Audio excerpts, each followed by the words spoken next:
Hi, I'm Tatsuya Kin.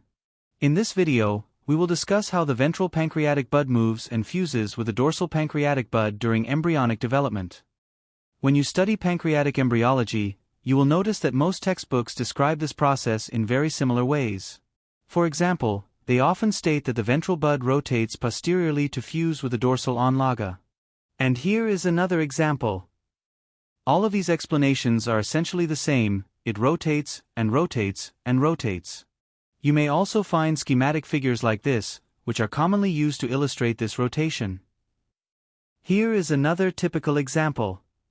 However, we should stop and think more carefully about how the ventral bud actually rotates. Let me show you two models that I believe are unrealistic. This is the first model. Here is the ventral bud.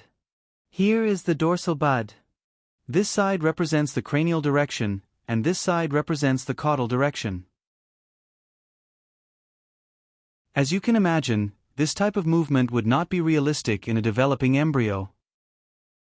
This is the second model. Again, here is the ventral bud, and here is the dorsal bud.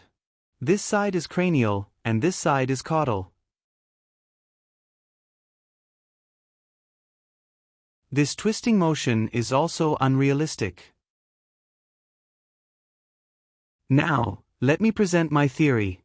I propose that the left side of the duodenum expands dominantly during development. As a result, the ventral pancreatic bud passively moves around the duodenum, rather than actively rotating on its own. Remember, the left side of the stomach also grows rapidly during this stage of development. Does that make sense?